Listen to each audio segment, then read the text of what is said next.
जा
ज्ञानाञ्जनशलाकया चक्षुरुन्मिलितं येन तस्मै श्रीगुरवे नमः। तस्मै श्रीगुरवे नमः। तस्मै श्रीगुरवे नमः। ज्ञानशक्ति समारूढस्तत्त्वमाला विभूषितः अज्ञानतमसूर्य तस्मै श्रीगुरवे नमः। शुद्धस्फटिक संकाश शुद्ध विद्या प्रदायक शुद्धं पूर्णचिदानन्दं सदाशिवम् अहं भजे। स्फुरति उन्मेष देवोनि स्वये वाचेति वाचा होनि। रसे अक्षर घोडोने वाचे देवदवे स्वामिया वक्ता येथे विश्वनाथ श्रोते शिवगण समस्त यावे स्तू जोडोनी हात सावध व्हावे निरूपणे ओम नमोजी सदा शिवा ओम नमोजी सदा शिवा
संत श्रेष्ठ शिरोमणी शिवयोगी मन्मथ माऊली जगत ज्योति महात्मा विश्वेश्वरादि सकल प्रमथ गण तथा क्रांती सूर्य समता नायक जगत ज्योति महात्मा विश्वेश्वरांच्या जन्मोत्सवानिमित्त परमपावन अशा या दांडेगाव नगरीमध्ये भगवान शिवप्रभूच्या सान्निध्यात उपस्थित असणारे परम आदरणीय जगदंब उपाचार्य माहेश्वर बंधू तथा भगिनी परमादरणीय शिवकीर्तनकार हरिकीर्तनकार प्रवचनकार बंधू तथा भगिनी ज्यांच्या जिभेवरती माता सरस्वतीचा निवास आहे असे सर्व गुणीजन गायनाचार्य संवादिनी वादक विनेकरी मृदंगमणी स्थळीय परस्थळीय भजनी मंडळ महिला मंडळ उपस्थित बालमंडळ तथा समस्त श्रोतागण शरण शरणी सर्वांच्या चरणी साष्टांग प्रणिपात सप्रेम जय शिवा करून आजच्या शिवनाम संकीर्तन रूपी सेवेला आपण प्रारंभ करत आहोत. शिवार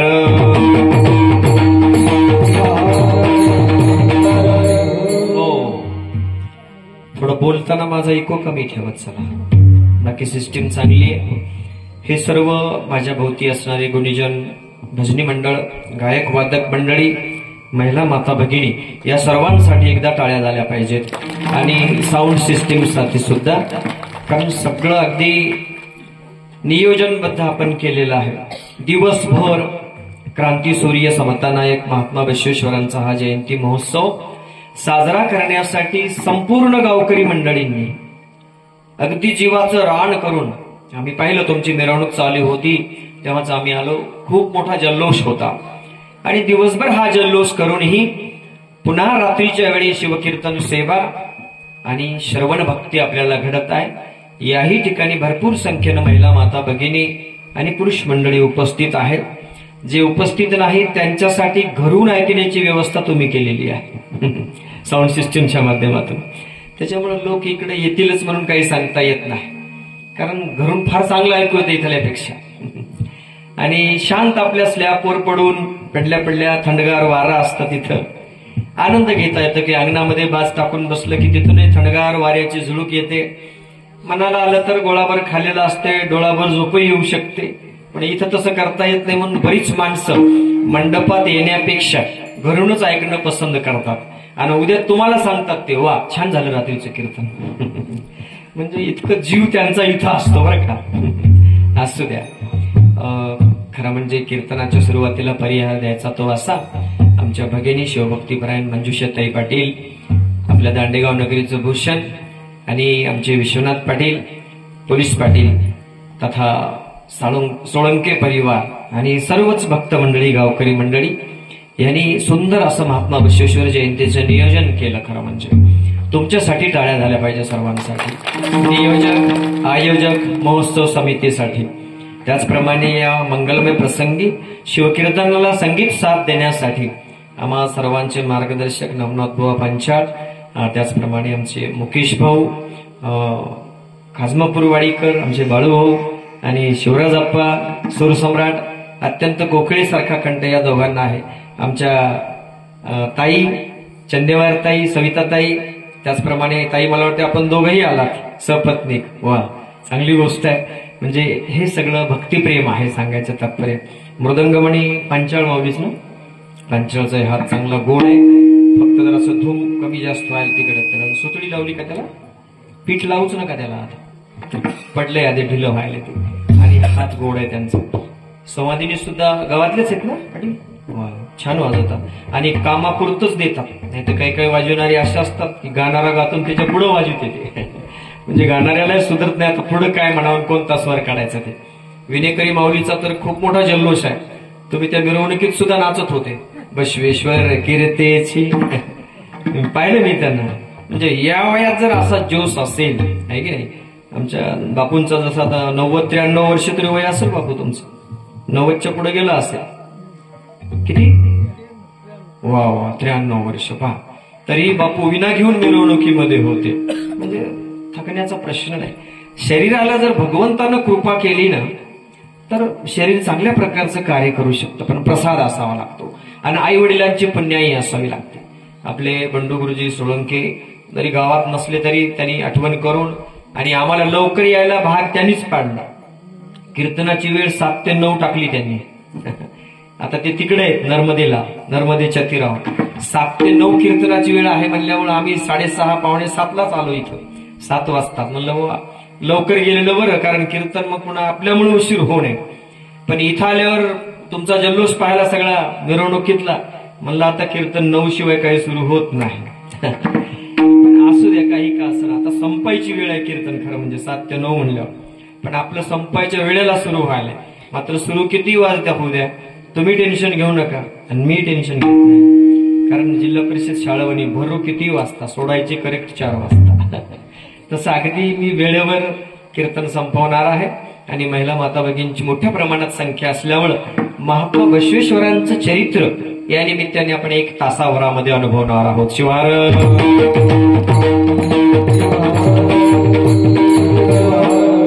तसा आमचा शिवप्रसाद सुद्धा मृदंगाची चांगली तयारी झालेली आहे. शिवप्रसादचे सुद्धा आता हळूहळू तोही वाजवायला शिकेल. हा तुमच्या दोघांच्या मध्ये बसलेले एक मला दिसायला तसा की त्याचं काय नाव तुझं? गिरीश, गणेश. गणेश म्हणल्यावर काय 14 विद्याच्या अंशस्तकाला आणि मृदंग शिकायला का तो पण? वा, कोण्या गुरुजीकडं? हनुमान महाराज शिंदेकडं. वा, येळेगावला. आता बुर्जाला आलेत महाराज. हा, पहिलं पूरला होते. हनुमान महाराजाकडे सुद्धा खूप चांगले विद्यार्थी तयार झाले. आपला ओंकार देशमुख डोनवाड्याचा. आणि हे महत्वाचं आहे बरं का, ही भावी पिढी आहे आपल्या भारत देशाची. तिकडे पाठीमागे मुली दिसत आहेत मला लहान लहान, मागे सुद्धा सती मातेजवळ काही मुलं तरुण वर्ग बसलेला आहे. इकडे 2-4 बालकं आहेत बसलेले. हे आता हे लेकरं खरं म्हणजे उद्याचं भविष्य आहे आपल्या दांडेगावचं. म्हणजे पुढे ही परंपरा भजनाची, कीर्तनाची, सप्त्याची चालू ठेवायची की नाही, नाहीतर ही लहान लहान लेकरं सारखं मोबाईलमध्ये परेशान आहेत आता. बरोबर आहे का पाटील? मोबाईल हातात घेतला की कोणाला माईकडे ध्यान नाही, बापाकडे ध्यान नाही, बहिणीकडे ध्यान नाही, भावाकडे ध्यान नाही, एवढी व्यस्त आहे. पण ही कीर्तनात येऊन शांत बसलेली आहेत म्हणजे लक्षण काहीतरी चांगलं आहे. शिवार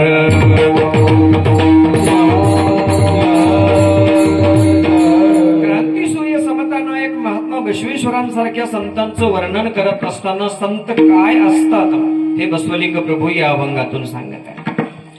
संतांचे हे ब्रीद तारावे सकळा, अंतरी कळवळा उपजे त्यांच्या. संतांनी एक ब्रीद घेतलेला आहे, लक्षात ठेवा. संतांनी एक नियम करून घेतलेला आहे स्वतःसाठी की जनसामान्याचा उद्धार करायचा.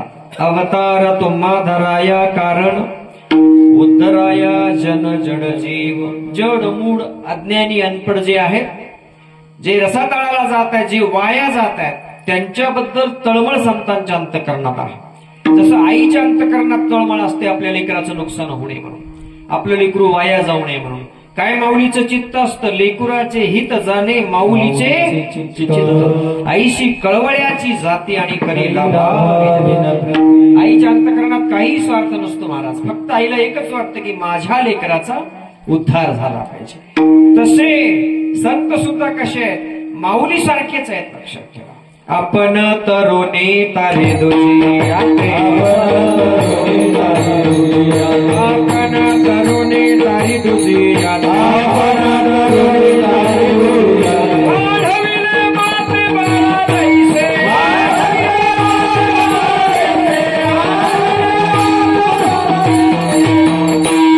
आपण तरुणी तारी दुजी आते आणि वाढविले माते बाळा जैसे. जशी माय लेकराला वाढवते, कोणी केली बाळा दुधाची उत्पत्ती. आई अमृतासारखं दूध त्या लेकराला पाजते. पहिले 6 महिने त्या लेकराला पाणी सुद्धा पाजवायची गरज नसते, एवढी ताकद आईच्या दुधामध्ये आहे. आणि ती आई जगाचा उद्धार करणारी आहे. आपल्या लेकराला कसे वाढवलं तिनं, वाढविले माते बाळा जैसे. आपण तरुणी स्वतः तरली आणि लेकरांना. तसे संत स्वतः तरतात आणि आपल्या सानिध्यात येणाऱ्या भक्तांचा तयाची संगती आम्हाशी फळली. आणि वृत्ती ही किंवा भ्रांती ही निमाले क्षणा माझी. म्हणून इथे संत काय अपेक्षा करतायत महाराज, संत जगाच्या कल्याणाची अपेक्षा करतायत. किती तळमळ आहे संताच्या अंतःकरणात जगाबद्दल. एक विंचू पाण्यामध्ये बुडत होता आणि एक साधू महाराज, संन्यासी महाराज गंगेमध्ये स्नान करत होते, आचमन करत होते. त्यावेळेस त्यांनी पाहिलं तो विंचू असा पाण्यात बुडतो आहे. दया आली त्या संताला. त्यांना वाटलं या विंचवाला आपण पाण्यातून वाचवायचे. असा खालून हात घातला आणि विंचवाला वर उचललं अधर महाराज. मोठा विंचू होता असा. जसा विंचू पाण्याचा वर आला आणि महाराजांच्या हातातलं पाणी खाली गळून गेलं वंजडीतलं, विंचवाने महाराजांना दंश केला. शिवराज भाऊ, आता मला सांगा, आपल्याला जर विंचू दिसला असता तर आपण काय केलं असतं, मारलं असतं. बरं, विंचवाला कशानं मारतात आप्पा? चप्पल. झाडून मरत नाही ते, फड्यानं मरत नाही, त्याला खेटरानच मारावं लागतं. पण ते जर पिंडीवर बसलं तर, असे बरेच विंचू आहेत पिंडीवर बसलेत, मारता बी येत नाही आणि डंक मारल्याशिवाय सोडत नाहीत. शिवाय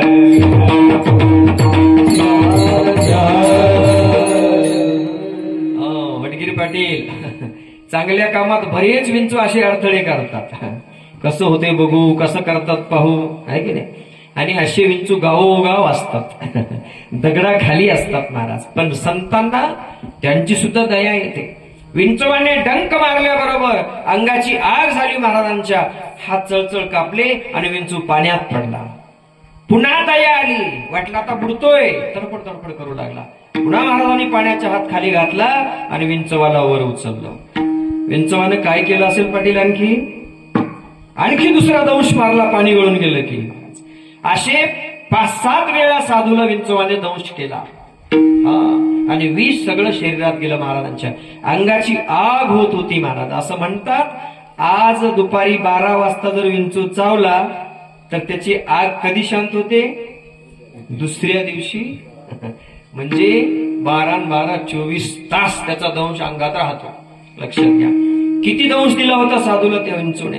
7-8 वेळा मारलं होतं, असं डंक मारला होता. पण तरीही साधू थकले नाहीत. पुन्हा विंचवाला काढत होते. रस्त्यानं जाणाऱ्या माणसानं पाहिलं, म्हणले महाराज, अहो वेळ लागले काय तुम्हाला, तो विंचू तुम्हाला चावतो आहे आणि तुम्ही त्याला वाचवण्याचा प्रयत्न करत आहात. महाराज म्हणाले, तो विंचू त्याचा चावण्याचा स्वभाव सोडत नाही.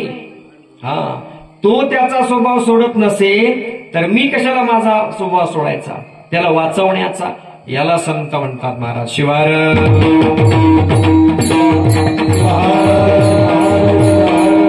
म्हणून तळमळ आहे जगाबद्दल. अंतरे कळवळा उपजे त्यांच्या. किती कळवळ आहे, दयेचे आगर, कृपेचे सागर,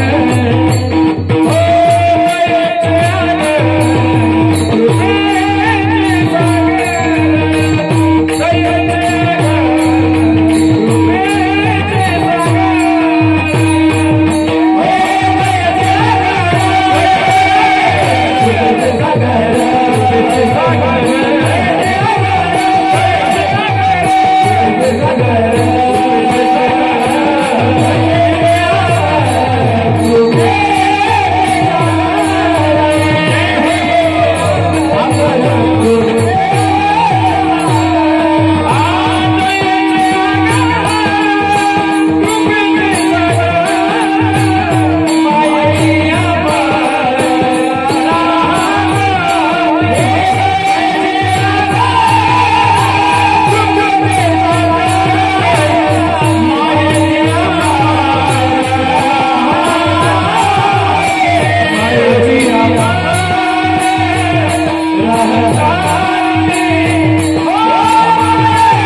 संत किती दया आहे. महात्मा बसवेश्वरांचंच वचन असं आहे, दया धर्मद मूलवय्या. प्रत्येक धर्माचं मूळ जर काय असेल तर ती दया आहे. दया नसेल तर तो धर्म नाही महाराज. कोणताही धर्म असू द्या मग, बौद्ध असो, मुस्लिम असो, ख्रिश्चन असो, ईसाई असो, पारसी असो, शीख असो, हिंदू असो, वीरशैव असो, वैष्णव असो, धर्म कुठलाही असू द्या, विष्णुमय जग वैष्णवाचा धर्म आणि भेदा भेद भ्रम अमंगळ. काय दया आहे महाराज, मूळ दया हेच धर्माचं मूळ आहे, महात्मा बसवेश्वरांनी सांगितलं. मग संतांकडे किती दया आहे. दयेचे आगर म्हणजे भांडार आहे. आणि कृपा किती आहे, कृपेचे सागर. संत कृपेचे सागर आहेत महाराज. समुद्रात जसं पाण्याचा थांब पत्ता लागत नाही, पाहावं तिकडं पाणी असतं, जितकं खोल पाहावं तितकं पाणी असतं, तसं संतांच्या अंतःकरणातली दया ही अपार आहे. त्या दयेला अंत नाही, पार नाही. आणि मायेची व्यापार राहतात. संत मायेच्या पलीकडे आहे. तुम्ही आम्ही मायेत अडकलो म्हणून आम्हाला आमचं तुमचं दिसतं. इव नारव इव नारव इव नारव असं एक वचन महात्मा बसवेश्वरांचं आहे. हा कुणाचा, हा कुणाचा, हा कुणाचा, हा आमुचा, हा अमुचा, हा अमुचा, ऐसेची मनवी कुडल संगम देवा. किंवा कुडल संगम देवा घरचा पुत्र जाणी जेतो. आपल्याला काय, आपलं आणि तुपलं, माझं आणि तुझं, हाच विचार आपला आहे. माझी बायको, माझा मुलगा, माझं घर, माझं शेत, माझा संसार, माझी संपत्ती, माझी मुलं बाळ, माझी माणसं. आपल्या ठिकाणी भेद आहे, पण संतांच्या ठिकाणी माझं तुझं नाही महाराज.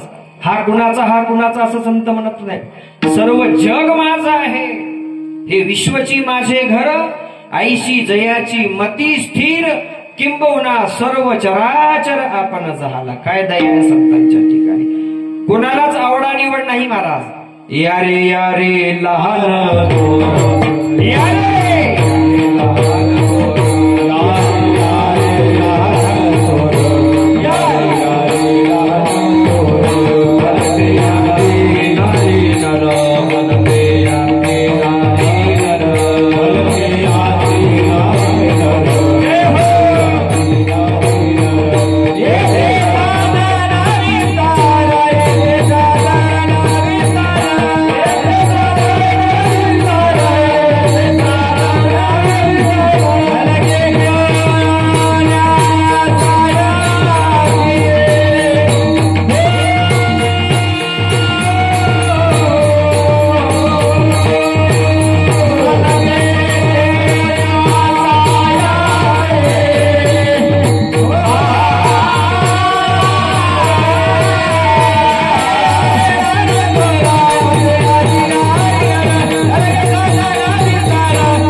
लहानांनो या, मोठ्यांनो या, भलते याती कोणत्याही जातीचे असू द्या, नारी नर स्त्री पुरुषांना समान अधिकार दिला महाराज आमच्या संतांनी.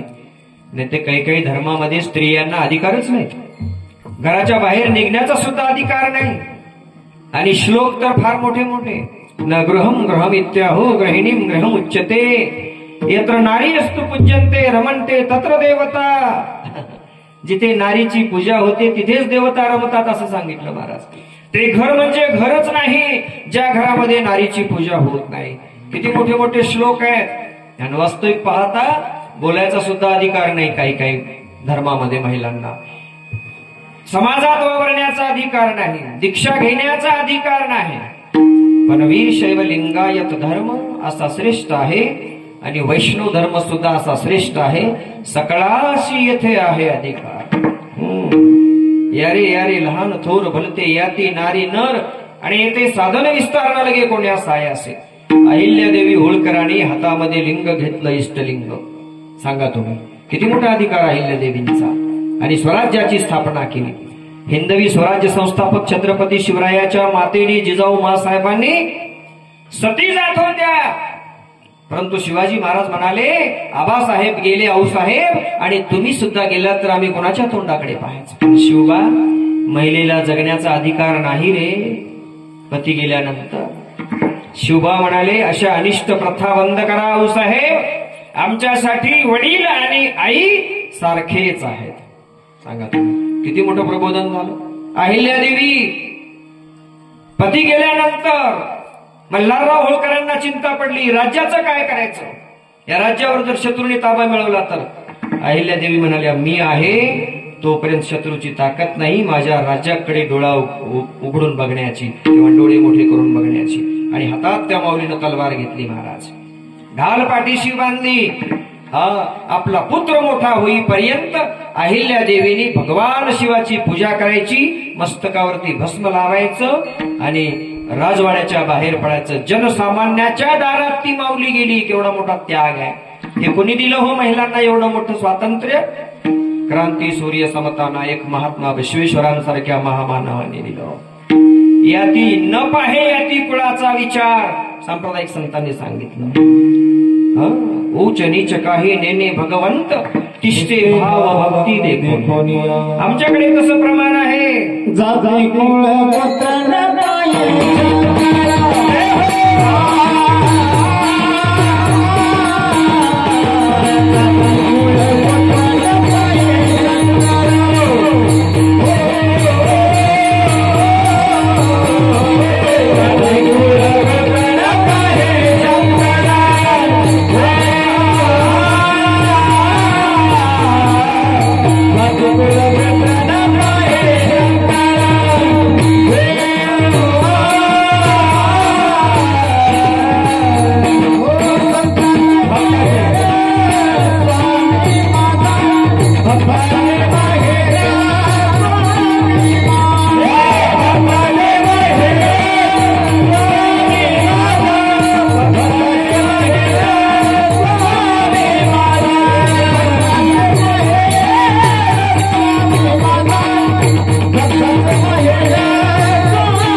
भगवान शिव सुद्धा याती कुळाचा विचार करत नाही. महाराज हा कोणत्या जातीचा, हा कोणत्या धर्माचा, हा किती श्रीमंत, हा किती गरीब, काहीही माझा भगवान शिव पाहत नाही. तो भोळा देव आहे.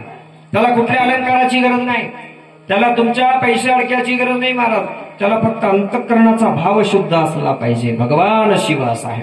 कोणताही देव तसाच आहे. मग हे जातीभेद केला कुणी? देवाला तर नाही ना. अहो सगळी देवाची लेकर आहेत. प्रभूची लेकरे सारी तयाला सर्व ही प्यारी.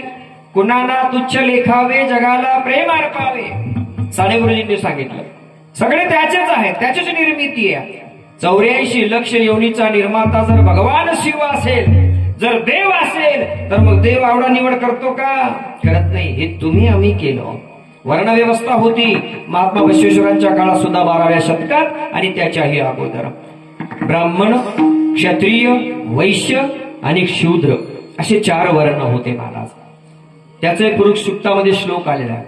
ब्राह्मणोश मुखमाशित बाहु राजन्यकृतः उरुतत वैश्य शूद्र पद्भ्याम अजायते. अशा प्रकारचा तो श्लोक आहे पुरुष सूक्तामध्ये.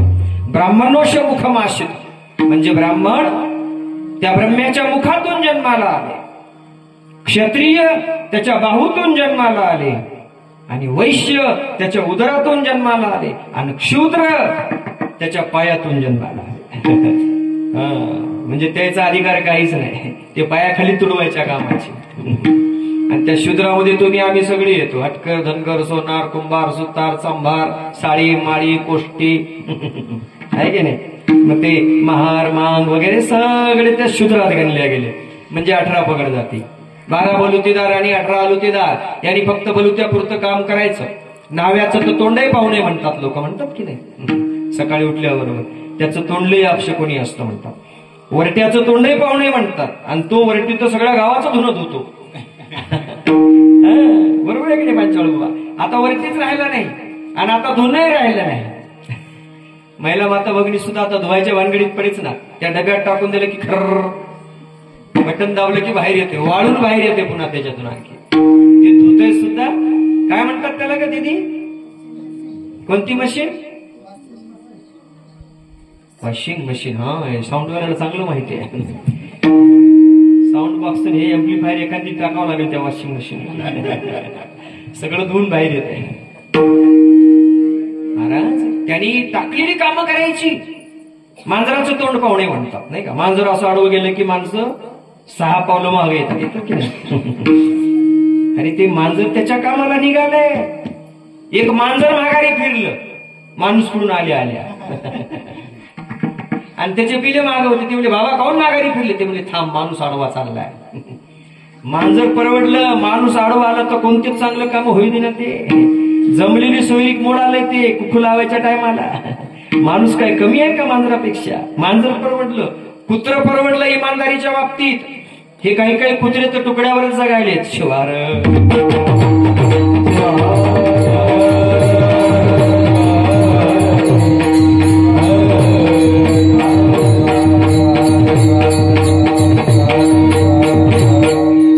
मालकाच्या केसाला धक्का लागू नये म्हणून कुत्र आखाड्यावरचं प्राण द्यायला तयार असते. मालकासाठी असते की नाही महाराज. जोपर्यंत कुत्रा आखाड्यावर आहे मालकाला चोर हात लावू शकत नाही.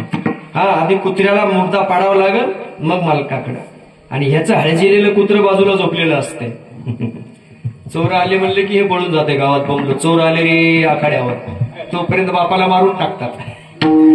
आणि हे कुत्र जे पाळलेलं असते ना तुकड्यावर, आता फेकून टाकतात कुत्र्याला. काय लई चांगलं वाढतात का जेवायला असं नैवेद्य, भात वरण, इकडे भजी, तिकडे कोरड्यास, तिकडे लोणच्याची थोडं असं कोणी देते का म्हणजे शकताई कुत्र्याला. तुकडा बी शिळा असतो, असा फेकून टाकला जातो महाराज. फेकून टाकलेल्या तुकड्यासाठी ते कुत्र इमानदारीनं मालकासाठी प्राण द्यायला तयार असते. आणि ज्याला जीवाच्या पलीकडे सांभाळलं महाराज काळजाचा घड म्हणून, तेच लेकर आजकाल बैमान व्हायलेत. कोण चांगलं? प्राणी चांगले की माणसं चांगले?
काय कैसे मोड झाला माणसं जनावरांपेक्षा जेव्हा वाईट वागू लागली तेव्हा संतांनी असे अभंग केले, लक्षात ठेवा.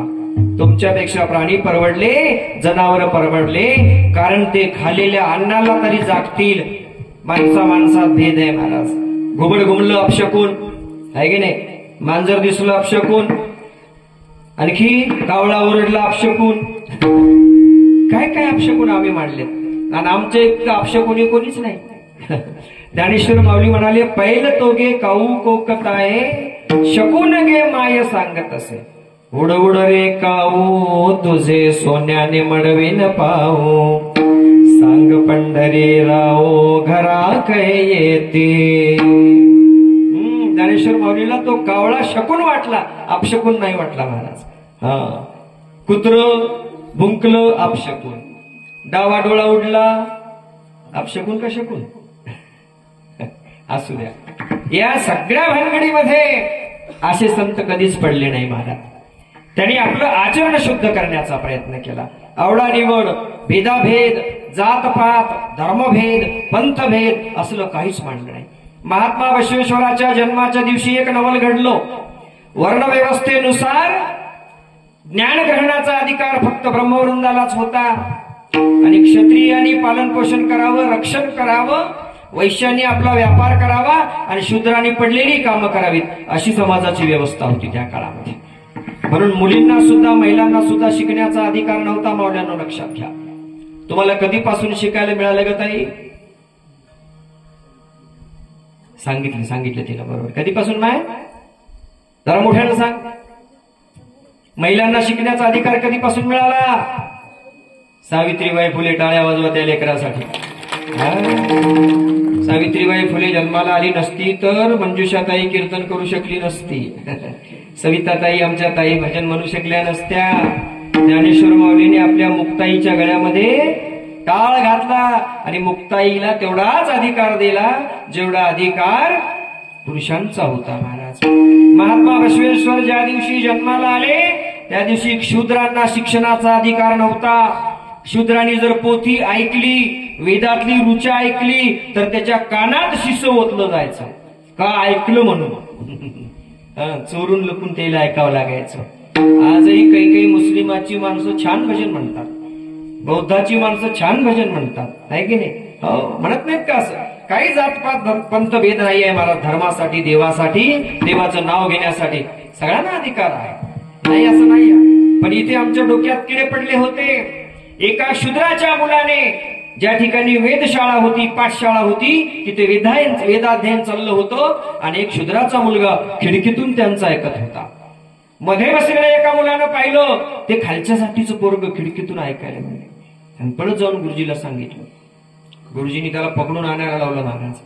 आणि ही वार्ता कोणाच्या कानावर गेली? एका शूद्राच्या मुलाने वेदाच्या ऋचा ऐकल्या आणि चोरून ऐकल्या. त्याच्या कानात आता शिस ओतावं लागेल.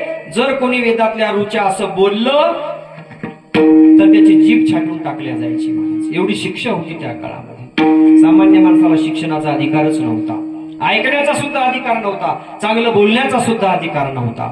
12 वर्ष तपश्चर्या केली मादांबिकेनं आणि मादिरसाने. महान शिवभक्त होते. नंदीचं व्रत केलं मादांबिकेनं, महात्मा बसवेश्वराच्या आईनं. असा जसा नंदी तुमच्या इथं महादेवाच्या समोर आहे ना, असा मोठा नंदी होता बागेवाडीमध्ये, विजापूर जिल्ह्यामध्ये. त्यांचं महात्मा बसवेश्वरांचं जन्मगाव. 12 वर्ष लेकरू बाळ नव्हतं यांना. नंदी व्रताचं आचरण केलं मादांबिकेनं आणि 12 वर्षानंतर मादांबिकेला गर्भ राहिला. जंगम कृपेने मादांबा सुंदरी, दिव्य गर्भा उदरी धरिती झाली. पुत्र प्राप्ती लागी करीती नवस आणि जन्मता पुत्रास लिंग बांधू नवस केला होता मादांबिकेनं. देवा, शंभू महादेवा, मला एक पुत्र दे माझ्या पोटी. जन्मल्याबरोबर पुत्राच्या गळ्यामध्ये तुझा लिंग बांधते असा नवस केला होता. नवसा सायासाने हे लेकरू आईच्या गर्भात राहिलो. आणि महात्मा बसवेश्वरांच्या वडिलांना 12 गावची जहागिरी होती, पूजेचा अधिकार होता. पुरोहित होते महात्मा बसवेश्वरांचे वडील. मादिरस 11 गावची, 12 गावची त्यांना जहागिरी होती महाराज. पूजा करण्याचा अधिकार होता आणि तेच न्याय निवाडा करायचे, धर्मशास्त्रावरती चिंतन करायचे. शूद्राच्या मुलाने ऐकलेली बातमी त्यांच्या कानावर आली. मादिरस भर दरबारात आले आणि आता माईक मधून जाहीर करायचंय की त्या अंत्यजाच्या मुलाच्या कानात शिस होता आणि त्यानं जर वेदातल्या रुचा गायल्या असतील म्हणल्या असतील तर त्याची जीभ छाटून काढा, असं फक्त जाहीर करायचं राहिलं होतं अण्णा. एवढ्यात आता 5 मिनिटात जाहीर होणार. एवढ्याच दरबारातून माणूस आला, महाराज पळत एक सेवक आला. महाराज थांबा, आनंदाची बातमी घेऊन आलोय. ते म्हणले काय आहे? 12 वर्षानंतर महाराज तुम्हाला पुत्र प्राप्ती झाली. बाल बसवाचा जन्म राजवाड्यामध्ये झाला होता. शिवार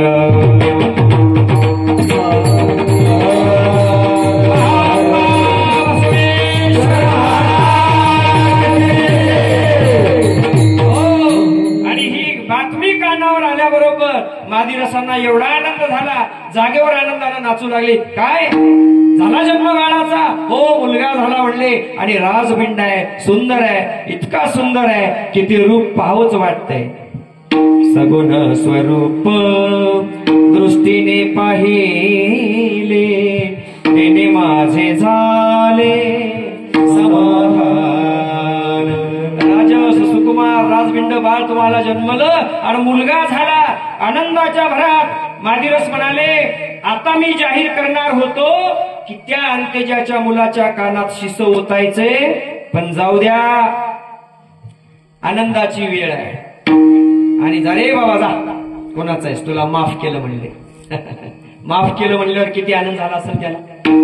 ज्याच्या कानात गरम गरम शिस ओतलं जाणार आहे, कानाचे पडदे फाडून ते नाकात तोंडातून बाहेर येत गेलं, इकडच्या कानातून बाहेर येत गेलं. वाचत असेल का माणूस? विचार करा. गरम शिस्त, नुसतं इस्तू पोळात आपल्याला कसं होतं, या शिक्षा त्या काळात होत्या. महात्मा बसवेश्वराच्या जन्माच्या दिवशी त्या गरीब लेकराची शिक्षा माफ झाली आणि आनंद झाला. तुम्हाला सांगतो, महात्मा बसवेश्वराच्या जन्माच्या आनंदल्या नर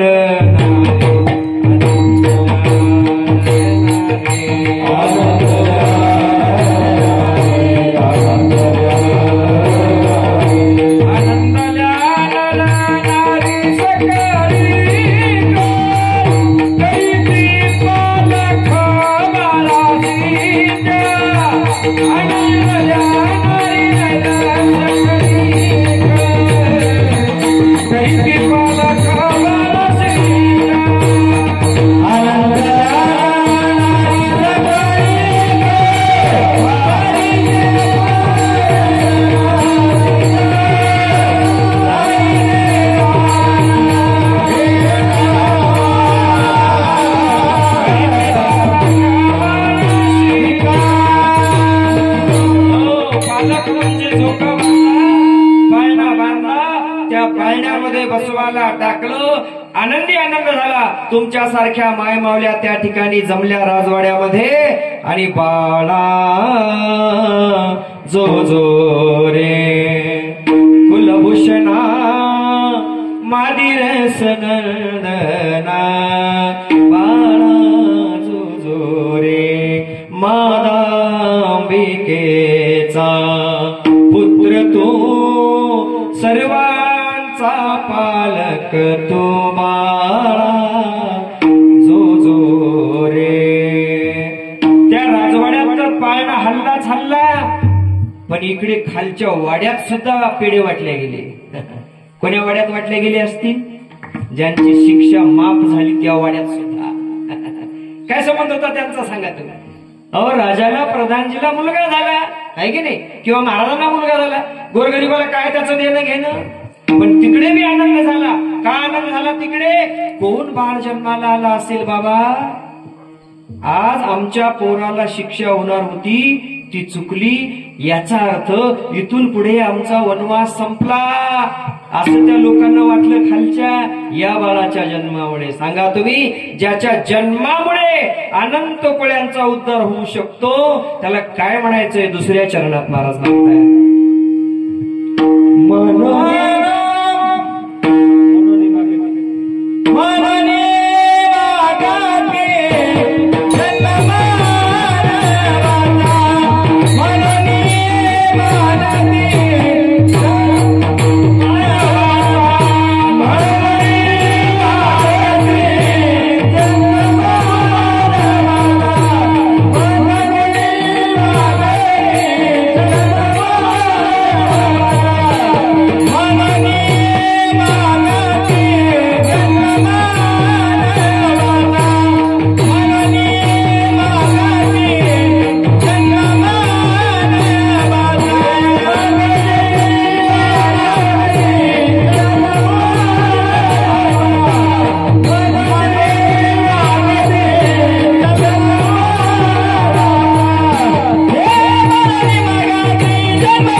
राम माणसाचा जन्म घेऊन आले ते माणसाचा उद्धार करण्यासाठी.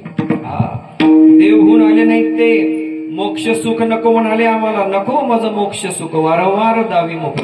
काय करता जगद्गुरु तुकोबा सुद्धा तेच म्हणाले, न लगे मुक्ती धन संपदा आणि संत संग देई सदा. काय करायची मुक्ती, काय करायची धन, काय करायची संपत्ती, हे काही नको.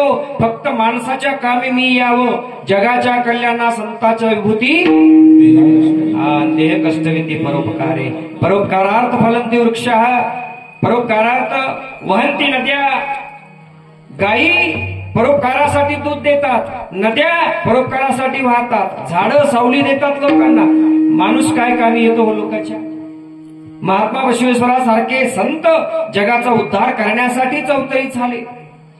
एक चांभाराचा मुलगा पाण्यामध्ये असं बाजूला तळ होतं, त्या तळ्यात पडलं आणि बुडू लागलं होतं.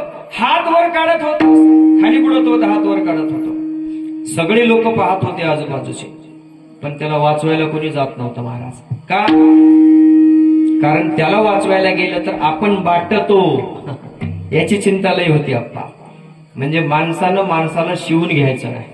किती अवघड खेळ आहे. आणि कुत्रे मांजरं पाळायचे म्हणजे कुत्रे मांजरं चालतात पण माणूस चालत नाही, माणसाचा इटाळ होतो.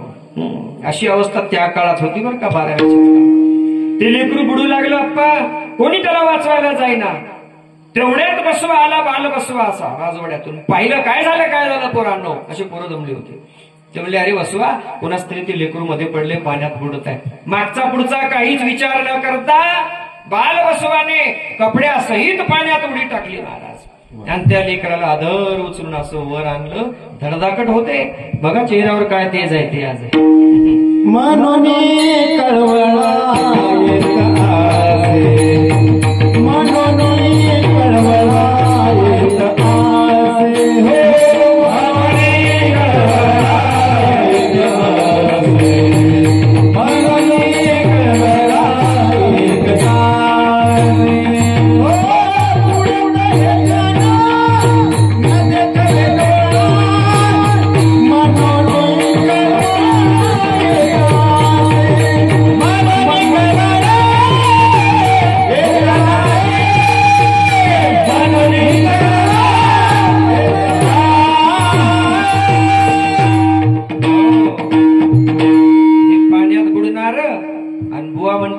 नवनाथ म्हणतात ते मृगजळ रूपी डोहात बुडणार, संसार रूपी सागरात बुडणार, संसार रूपी नदीत बुडणार.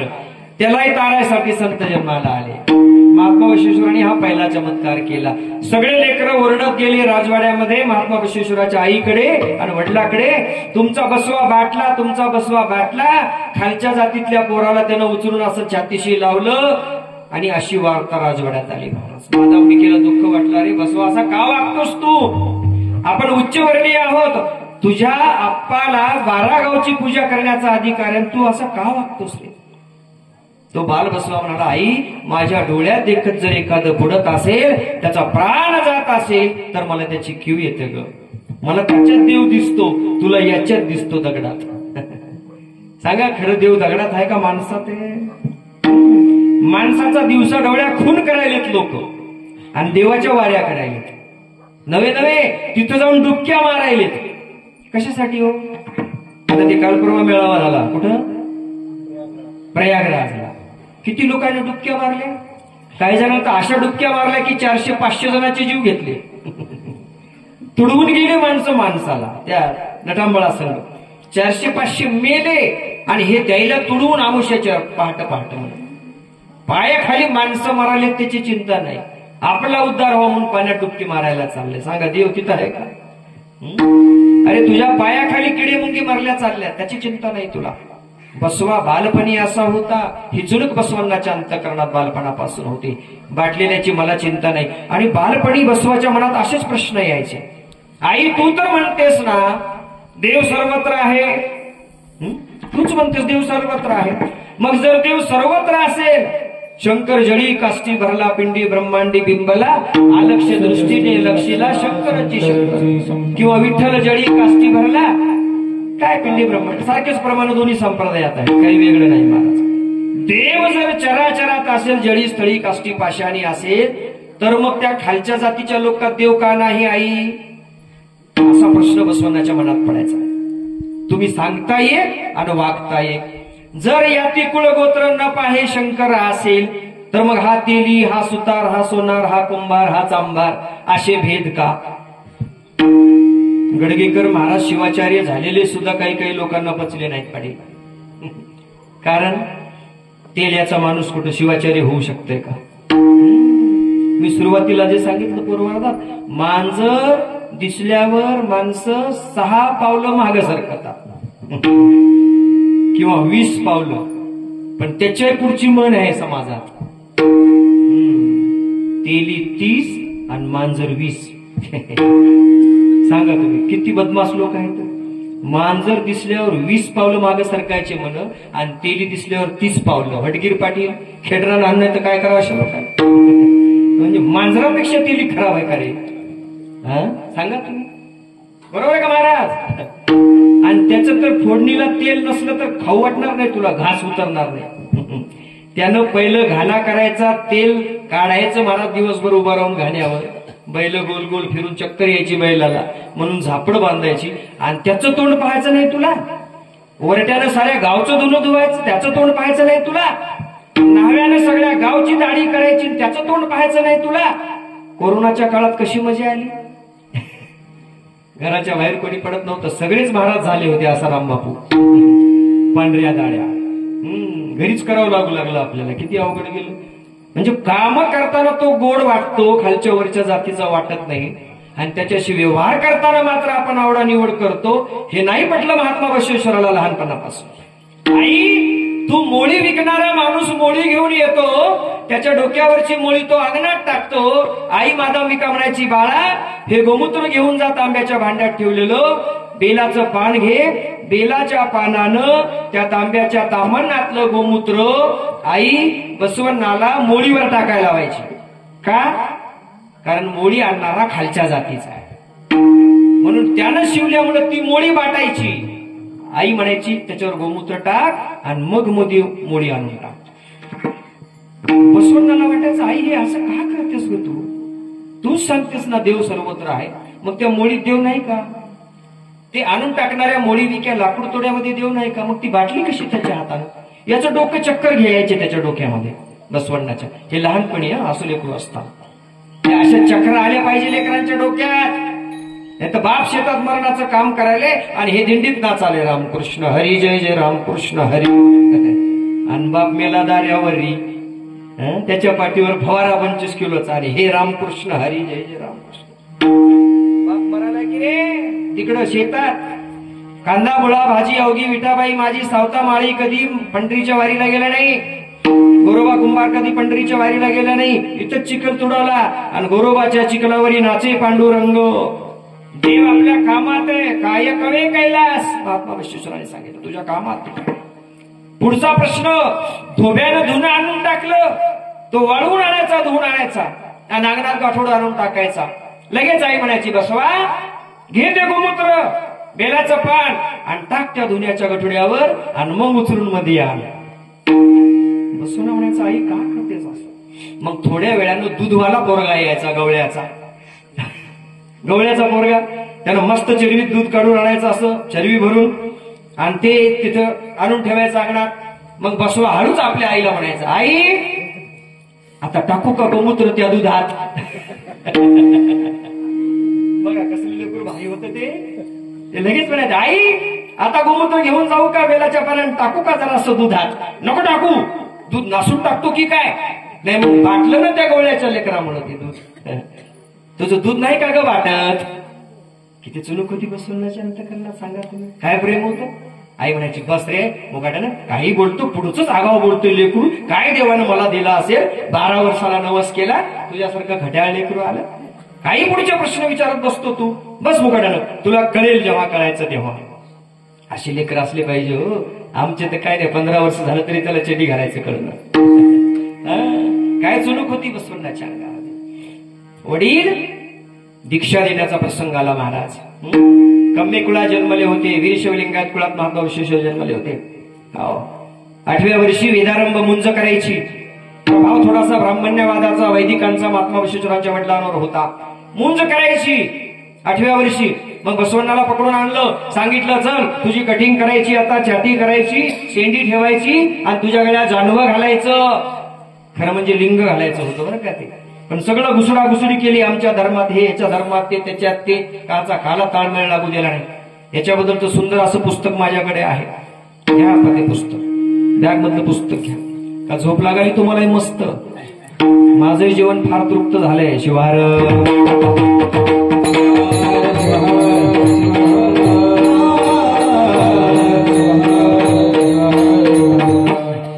हे विस्तृत आहे.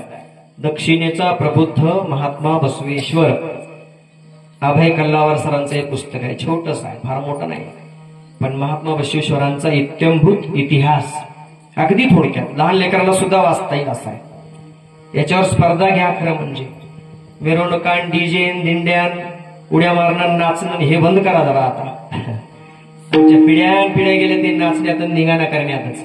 खरं ज्ञान, खरं तत्वज्ञान आमच्या लेकरांपर्यंत गेलं पाहिजे. कोण होते महात्मा बसवेश्वर, काय होते, काय जीवनचरित्र. मी नाही सांगू शकणार 1 तासामध्ये महात्मा बसवेश्वरांचं पूर्ण चरित्र. आता कुठं आहोत आपण, फक्त बोलताना दीक्षाविधीपर्यंत आलो. म्हणजे महात्मा बसवेश्वर 8 वर्षाचे झालेत आता. आणि मला महात्मा बसवेश्वर 36व्या वर्षी कुडल संगमामध्ये जाऊन समाधिस्थ झाले. इथपर्यंत कीर्तन करायचं होतं. म्हणून 7 ते 9 म्हणल्यावर बरं वाटलं होतं मला. की म्हणलं बाबा 2 तासात मस्त बोलता येते, जवळपास संपूर्ण महात्मा बसवेश्वर सांगता येते. आता 8 वर्षापर्यंत आलोय मी आणखी महात्मा बसवेश्वरांच्या. पुढच्या तर लीला सांगायच्यात राहिल्या.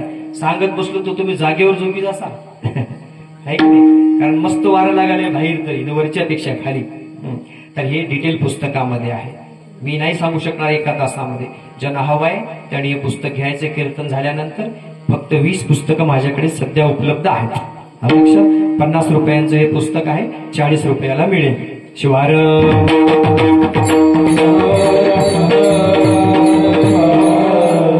8व्या वर्षी दीक्षा द्यायचं ठरलं, मुंज करायची ठरली, असं काही काही पुस्तकात आहे. मग महात्मा बसवेश्वराला मुंज करायसाठी आणलं. ब्रह्मवृंद, ब्राह्मणवृंद जमा झाले. पूजेचं साहित्य जमा केलं, यज्ञकुंड पेटवला. 5 प्रकारच्या नद्यांचं पवित्र जल आणल्या गेलं, गोमूत्र आणल्या गेलं, सगळं षोडशोपचार झाले. महात्मा बसवेश्वर म्हणाले थांबा, मला तो संस्कार करून घ्यायचा नाही. माझ्यापेक्षा माझी बहीण अक्का नागलांबिका, तिचं नाव नागलांबिका, माझ्यापेक्षा मोठी आहे. मग तिला का हा संस्कार केला नाही सांगा. लगेच महात्मा बसवेश्वराचा प्रश्न तयार असायचा. माझ्या बहिणीची काऊन मुंज केली नाही, का तिला दीक्षा दिली नाही. ते ब्राह्मण म्हणाले मूर्ख आहेस का रे. अरे तू गडी आहेस, ती बाई आहे, बाईला नाही देता येत अशी दीक्षा. बायांना अधिकार नाही दीक्षा घेण्याचा. बायांची मुंज करत नसतात. बसवा, येडा आहेस की काय. ते म्हणले मी येडा नाही, येडे तुम्ही आहात. कोण सांगितलं तुम्हाला बाई आणि पुरुष, स्त्री आणि पुरुष. अहो ज्या परमेश्वराकडे काही स्त्री पुरुष असा भेद नाही. अक्का महादेवी नावाचं एक चरित्र महात्मा बसवेश्वरांच्या जीवनामध्ये येतो. अक्का महादेवी काय म्हणते, स्त्री कोणाला म्हणता तुम्ही, जिचे लांब केस आहेत, जिला मिशा नाहीत, स्तन आहेत, म्हणून तिला तुम्ही स्त्री म्हणता. आणि ज्याला दाढी मिशा आहेत, लांब केस नाहीत, म्हणून त्याला तुम्ही पुरुष म्हणता. हा भेद करता तुम्ही. मग मला सांगा, अक्का महादेवी चन्नमल्लिकार्जुनाला हा प्रश्न विचारते, मला सांगा आत्मस्वरूपाला दाढी मिशा आहेत का. काय भारी प्रश्न विचारला सांगा अक्का महादेवी. ती म्हणाली आत्मस्वरूपाला स्तन आहेत का. मग आत्मस्वरूप जीवात्मा स्त्री आहे की पुरुष आहे. जीवात्मा सोनार, कुंभार, चांभार, कानोडी, वाणी, सुतार, बौद्ध, मातंग आहे का. जीवात्म्याला काही जात आहे का, जीवात्म्याला धर्म आहे का. आत्मस्वरूप निर्गुण निराकार आहे महाराज, सच्चिदानंद स्वरूप आहे. अक्का महादेवी असा प्रश्न विचारते सभेतल्या लोकांना. अशी खूप पात्र महात्मा बसवेश्वरांच्या जीवनामध्ये येतात. स्त्री पुरुष भेद सुद्धा महात्मा बसवेश्वरांनी मिटून टाकला. आणि मुंज करण्याच्या संस्काराला महात्मा बसवेश्वरांनी नकार दिला. नकार दिल्यामुळे त्यांचे वडील एवढे चिडले, बसवांना तुला ऐकावं लागेल, नाहीतर मला कलंकित व्हावं लागेल. बसवण्णा म्हणाले, आप्पा तुम्ही काही जरी म्हणलात तरी जो धर्म स्त्री आणि पुरुषामध्ये भेद करतो त्या धर्माची मला दीक्षा घ्यायची नाही. शिवार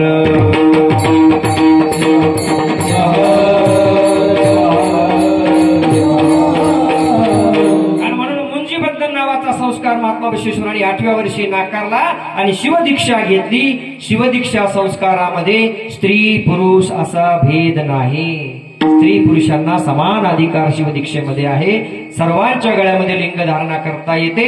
18 पगड जातीच्या गळ्यामध्ये लिंग धारणा करता येते. लिंग धारणा करण्यासाठी आणि लिंग पूजा करण्यासाठी स्त्री पुरुष हा भेद नाही. म्हणून महात्मा बसवेश्वरांनी शिवदीक्षा घेतली. गळ्यामध्ये इष्टलिंग बांधलं. केवळ आपल्याच गळ्यात बांधलं असं नाही. इष्टलिंग हे विश्वाचं प्रतीक आहे. स्वर्ग मृत्यू पाताळाचं प्रतीक आहे. ब्रह्मांडाचं प्रतीक आहे. आणि ते इष्टलिंग महात्मा बसवेश्वरांनी कोणाकोणाच्या गळ्यात बांधलं? कर्नाटक प्रांतामध्ये जाऊन पहा. साडी माळी कुंभार कोष्टी मातंग मातंग चेन्नई याचा मी पुत्र आहे म्हणतात महात्मा बसवेश्वर. ढोर कक्कया माझा बंधू आहे असं महात्मा बसवेश्वर म्हणतात. ढोर कक्कया, ढोर म्हणजे कातड कमावणारा. तो सुद्धा ओम नमः शिवायचा मंत्र म्हणायचा आणि त्याच्या गळ्यामध्ये आहे महाराज. बुरुड केतय्या, बुरुड बांबूचे दुर्ड्या सूप टोपल्या बनवतात की नाही मानवानो, त्याला बुरुड समाज म्हणतात. तो बुरुड केतया नावाचा संत महाशरण महात्मा बसवेश्वराच्या साडी जातात. हडपद अप्पण्णा नावाचा शरण नावी समाजाचा होता. हडपद अप्पण्णा त्याचं नाव होतं. तो महात्मा बसवेश्वराचा अत्यंत जवळचा मित्र होता. 2 पत्न्या महात्मा बसवेश्वरांना, एक बलदेव मामांची आणि दुसरी राजाच्या नातनगातली गंगांबिका आणि नीलांबिका. या दोन्ही पत्न्यांनी आलेल्या सगळ्या भजनी मंडळाची सेवा करावी. जसं आज आमचं सगळं भजनी मंडळ आहे. आमच्या सेठ मंजुषा ताईच्या घरी आम्ही प्रसाद घेतला की एवढा प्रसाद इकडे असताना सुद्धा आम्ही म्हणलो इकडे प्रसाद चालू आहे आणि तोही तुमचाच आहे, अख्ख्या गावाचा आहे, तिकडे प्रसाद घेतो आम्ही. पण नाही, आम्हाला एवढी तरी सेवा घडू द्या. हा सेवाभाव आहे. महात्मा बसवेश्वराच्या दोन्हीही पत्न्या गंगांबिका आणि नीलांबिका आलेल्या सगळ्या शरणांची 18 पगड जातीतले शरण होते. मी आता सांगितलेले. कर्नाटकात जाऊन पहा, बौद्ध समाजाच्या लोकांनी सुद्धा शिवदीक्षा घेतलेली आहे. मातंग समाजाच्या लोकांनी शिवदीक्षा घेतलेली आहे. धनगर समाजाच्या लोकांनी शिवदीक्षा घेतलेली आहे. नंदीकोळ निघतो आता महात्मा बसवेश्वर जयंतीला बसवा कल्याणला. नंदीकोळ काठ्या महादेवाच्या धनगर समाजाचं एक स्वतंत्र असं पथक असतं महाराज. घोंगड खांद्यावर, घोंगराच्या काठ्या आणि महादेवाच्या काठ्या नाचवतात धनगर समाज बांधव. हटकर समाज बांधव, वंजारी समाज बांधव, एकही समाज बांधव तिथे असा नाही की ज्याच्या गळ्यामध्ये लिंग नाही. शिवार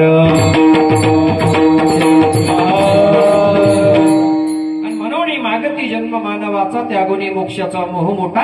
सर्वसामान्य लोकांचा उद्धार करण्यासाठी संत जन्माला येतात. कुठे येतात? 3ऱ्या चरणात. ऐसे संत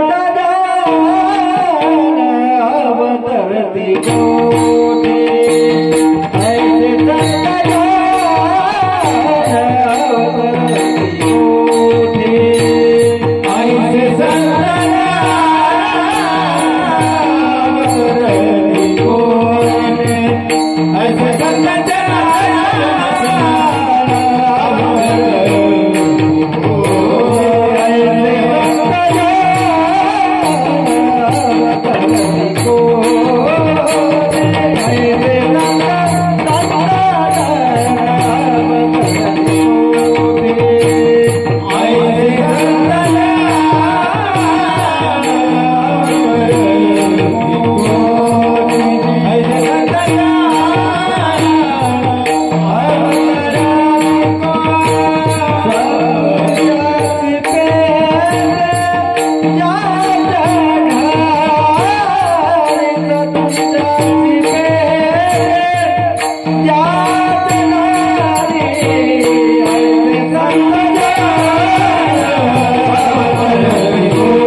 ज्या घरामध्ये सेवा आहे, ज्या घरामध्ये पुण्य आहे अशा ठिकाणी अवतारी पुरुष जन्माला घेतात, महाराज जन्म घेतात आणि ते कुळाचा उद्धार तर करतातच करतात, पण त्यांच्या सानिध्यात जे जे येतो त्याचा उद्धार करत असतात. असं महात्मा बसवेश्वरांचं कुटुंब 18 पगड जातीला महात्मा बसवेश्वरांनी एकत्र केलं, गळ्यामध्ये लिंग धारणा केली, सर्व भेदभाव नष्ट केला आणि 770 शरणांची अनुभव मंडप नावाची संकल्पना मांडली. इथं लिहिलात तुम्ही. मंगळवेढा येथे जगातील पहिली लोकशाही संसद म्हणजेच अनुभव मंडपाची स्थापना करणारे विश्वगुरु महामानव महात्मा बसवेश्वर. काय होतं अनुभव मंडपामध्ये? 770 शरणी होत्या. 700 पुरुष त्यांना शरण म्हणायचं आणि 70 महिला होत्या. 70 महिला त्यांना शरणी असं म्हटलं जायचं. अक्का नाव लावल्या जायचं त्यांच्याकडून. अक्का महादेवी, अक्का नीलांबिका, अक्का गंगांबिका, अक्का म्हणल्या जायचं म्हणजे मनात विकार येऊ नये. आणि पुरुषाला अण्णा म्हणल्या जायचं. बसवण्णा, हा हडपद आपन्ना, मोडीगे मारय्या, मडिवाळ माचय्या, आय्या किंवा अण्णा म्हणल्या जायचं. म्हणजे सगळे आपापलं कर्म करत होते पण जातीभेद विसरून आणि प्रत्येक कर्मामध्ये ईश्वर पाहत होता. सर्वजण आपलं कर्म करत होते. असे संत महात्मा बसवेश्वर 770 शरणींना घेऊन महान क्रांती केली. हरळय्या चांभाराचा होता, अलिंगन दिलं त्याच्या मुलीचा आणि मधवरस ब्राह्मणाच्या मुलाचा विवाह शिवदीक्षा देऊन त्या दोघांना एक करून टाकलं. आधी शिवदीक्षा दिली म्हणजे त्याच्यातलं चांभार पण घातलं, सगळ्यात लिंग बांधलं, तो चांभार राहिला नाही. हा ब्राह्मणाने सुद्धा शिवदीक्षा घेतली, त्याचं ब्राह्मण पण संपून टाकलं. दोघांना एका पातळीवर आणलं आणि आंतरजातीय विवाह 12व्या शतकात महात्मा बसवेश्वरांनी घडून आणला. हे काही कर्मठ लोकांना पटलं नाही. भारताची राज्यघटना स्वातंत्र्य, समता, बंधुता या तत्वावर टिकलेली आहे. राज्यघटनेतली सगळी तत्व डॉक्टर बाबासाहेब आंबेडकरांनी महात्मा बसवेश्वराच्या जीवनचरित्रातून घेतली. नवे कर्नाटकात 12व्या शतकात ही क्रांती घडली. 1131 ला महात्मा बसवेश्वरांचा जन्म झाला आणि त्यांचा वारसा महाराष्ट्रामध्ये संत ज्ञानेश्वर माऊलींनी 12व्या शतकात उचलला. बसवेश्वरांनी काय केलं ते पाहिलं ज्ञानेश्वर माऊलींनी. आणि ज्ञानदेवे रचिला पाया उभारीने देवालया, तुका झालाशे कळस भजन करा सावकाश. ज्ञानेश्वर महाराजांनी कोणाचं शिकलं? महात्मा बसवेश्वरांचं. महात्मा बसवेश्वर जर 18 पगड जातीच्या गळ्यात लिंग धारणा करू शकतात तर मग आपण 18 पगड जातींना पंढरपूरचा विठ्ठल काय नाही दाखवू शकत? का नाही सगळ्याच्या गळ्यामध्ये टाळ घालू शकत? सगळाशी येते आहे अधिकार. मग इकडं म्हणाले ते. मग इकडं सुद्धा बघा विठ्ठलाच्या भक्तामध्ये 18 पगड जातीचे संत विठ्ठलाच्या चरणावरती नम्र होतात की नाही? महात्मा बसवेश्वरांनी तेच केलं 12व्या शतकामध्ये. जातपात संपून टाकली, स्पृश्य अस्पृश्यता नष्ट करून टाकली. त्या महात्मा बसवेश्वरांचा अवतार होणारच होता हे शेवटच्या चरणात.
टाळ्या झाल्या पाहिजेत एकदा.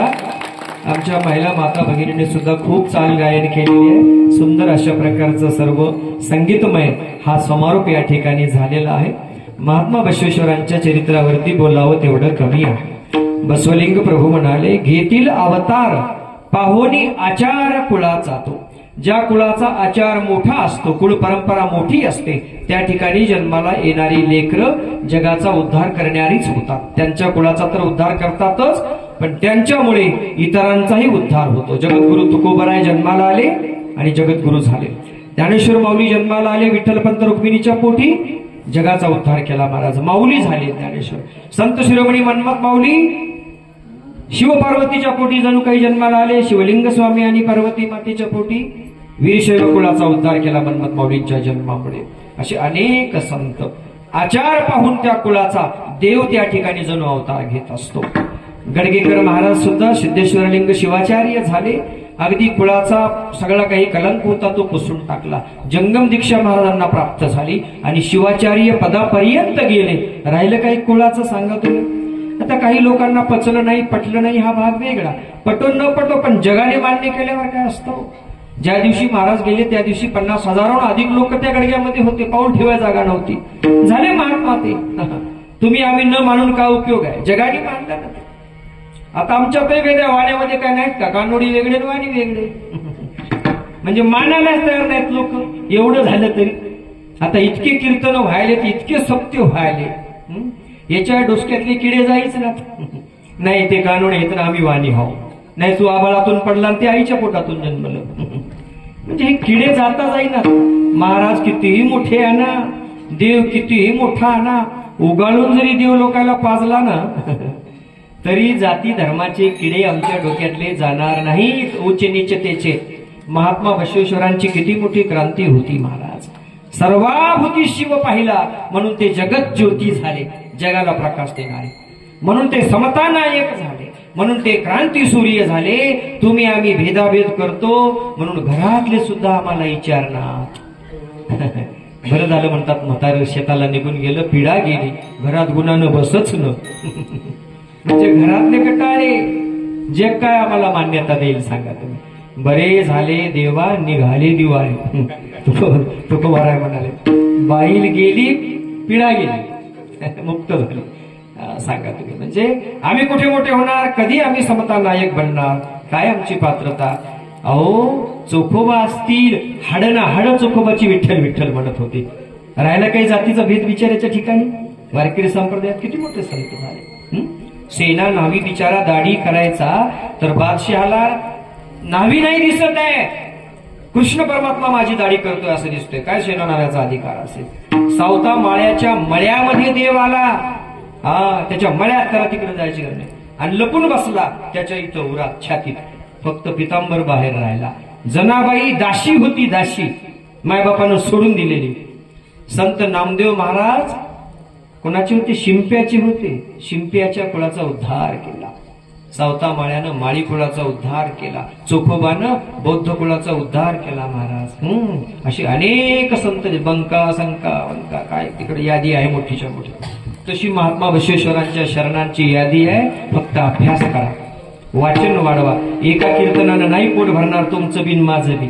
मला काय 4 वाजस्तोर जरी मी बोलत राहिलो ना महात्मा बसवेश्वराबद्दल, तरी मी थकत नाही. तुम्हाला सांगतो, एक एक पैलू जर घेत राहिला म्हणजे एक कीर्तन 4-4 दिवस चालू शकतो. तुम्हाला तरी कीर्तनात 2दा पाणी प्यावं लागतं आणि इकडे चहा पुन्हा तयारच व्हायला. तुम्ही थंडगार पाणी पिऊन बसले, मग तुम्हाला असं वाटलं नाही मग कदाचित महाराजालाही ताण लागली असं वाटलं. कोणाला इकडे एखादा गिलास आणला का? कोण नाही आणला. म्हणजे किती स्वार्थी होता आपण. बरी इकडे चहा आला, थांबा माऊली जरास थांब, 2 मिनिटं राहिले. आता तुम्ही असे चहा पिऊ लागले, पाणी पिऊ लागले, उरलेले बुंदीचे लाडू खाऊ लागले पंक्तीतले, आणि मी आपले 4 वाजस्तोर भरडायलोच. मला येड्यात काढतील लोक. या महाराजाला काय डोस काय की नाही? लोक पाणी प्यायले तरी सोडीनं, चहाचा कप आला तरी सोडीनं. एका गावात शिवाजीराव पाटील असंच कीर्तनाला गेलो मी.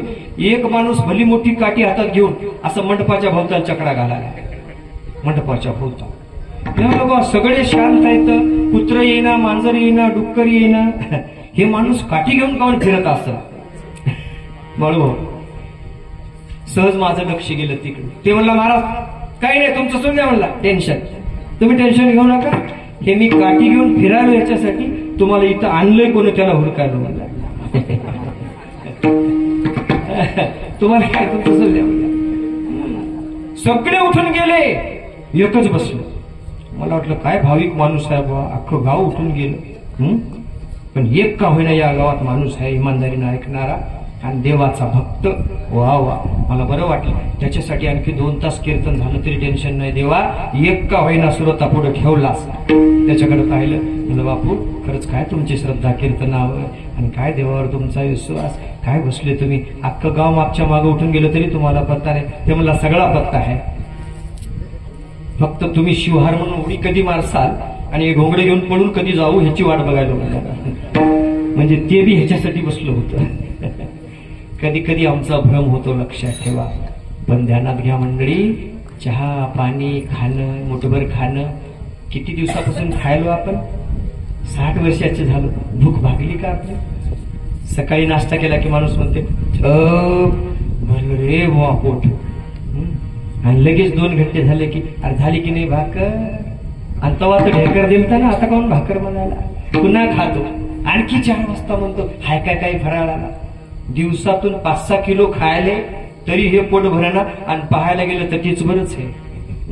80-90 वर्ष खात आलं. 100 वर्षाचं म्हातारं पडलेलं सुद्धा फुटाने खाऊ लागलं. नातू ते असं मचक मचक मचक तोंड करायला. मी म्हणलं बापू खाता का? खातो असतो हो गुरुजी, पण तोंड दत्ता फाडत राहिलं नाही. मग दाभाडत राहिलं नाही. मग जरा कुटून देता का म्हणाले. कुटून कुटायची वेळ आली तुला मस्त तरी कुठून खाण्यावर ध्यान आहे त्याचं. म्हणजे खाण्यावरची भावना कमी होतच नाही माणसाची, पण जन्मजन्मांतरीची भूक भागविणार ज्ञान आहे. ज्ञान लक्षात ठेवा. ती ज्ञानाची भूक लागू द्या. अनेन क्षणिका तृप्ती. काय पाणी प्यायले घोटभर का मरता का? 2 तास पाणी नाही प्यायलं कीर्तनात तर जीव जाते. दमच पडणार आम्हाला. दमच पडणार. या महात्म्यानं कसं केलं असेल, काय सहन केलं असेल, किती लोकांचा ताप सहन केला असेल. छत्रपती शिवाजी महाराज 40 वर्ष घोड्यावर रपेट केली महाराज. उन्हात तानात माळ राहणार. घोड्यावर बसणं सोपे. वरातीला नवरदेव गेला तर थाटून गेले. एक नवरदेव उभाच राहिला. ते जीवाल्यानं मरणाचं नाचविलं त्याला घोड्यासहित. ते थाटून गेलं. तिथं नवरी म्हणाली हार घालते तुम्हाला. थांब मला वाकडं आता हार घालते. मग हार व्हायची वेळ आली. 40 वर्ष घोड्यावर रपेट करणं समाजासाठी. ऊन नाही, पाणी नाही, अन्न नाही पोटात महाराज, आणि स्वराज्य निर्माण केलं. आणि आम्हाला तर बस 2 घंटे बसणं होईल. अवघड आहे की नाही गोष्ट मला सांगते. मी तो उभा आहे, तुम्ही तो बसले थडगा राजू. हे आमचे पोरं उभे इथे. त्याला काय करा. आणि सगळ्यांमुळे आपण पाणी चहा पित बसलो तर कीर्तन राहील का? ते तर मस्त फराळाची पार्टी व्हायची आपली इलेक्शनची. चला झाल्यावर बसा गाडीत. अवघड गोष्टी आहेत काही काही. बोलू जाता येतो राग, पण मी गोड बोलणारा महाराज नाही आहे की नाही. मी आपला जे आहे ते सरळ सरळ. आणि मग तरच कुठंतरी आपला संप्रदाय टिकेल. नाही तर लोक नाव ठेवतील काय महाराजांचं कीर्तन झालं. एखादं महाग बसून व्हिडिओ काढते. लोक पाणी प्यायले, चहा प्यायले, कीर्तन चालू आहे. कीर्तन करायला तहान लागते. मग ते म्हणते हा नाही एखादा गेला अशी इकडे म्हणा प्रमाणतवर दिसतो इकडे तो दुसरं प्रमाण अंतर आणि ह्याच्या चालीवर सारेगामा पद हो असतो. चहाचा कपही मला मागं तोंड करून पिता येते ना. असं झालं तर सांप्रदायिक आचारसंहिता भंग पावेल. असो तुमचाही अंत किती पहावा. तुम्ही 8 दिवसापासून नियोजनात परेशान आहात. आज दिवसभर नियोजनात परेशान आहात. 4 वाजल्यापासून वरातीत मिरवणुकीमध्ये तुम्ही नाचून गाऊन आनंदाने परेशान आहात. आणखी पुन्हा तुम्हाला तरी किती ऐकू घालावं. पण आमची सवय अशी आहे, माय जशी लेकराचं मुंडकं गुडघ्यात धरून असं कडू औषध पाहिजे की नाही. गुडघ्यात धरते अशी मुंडकं. 2 बाया असे हातात धरतात त्याचे. घाल गे ते वकाले नवनाथ बुवा. पुन्हा असं इथून तोंडातून हळवून काढून देते ते. ती म्हणते वाशिव त्याचं तोंड आणि टाक तोंडात त्याच्या, तर त्याचा ताप जाईल. समाजाला आलेला ताप घालवायचं काम म्हणजे प्रबोधन आहे. शिवार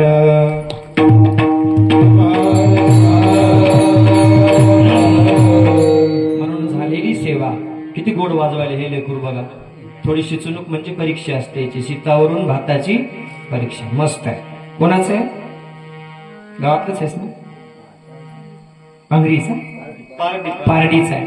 गावातलं कोणी आहे का तयार शिकायला? हे गेले इकडे 2-4 बसले होते उठून गेले. आता गावातले काही लेकर वाजवत असतील ना? वाजवतात का?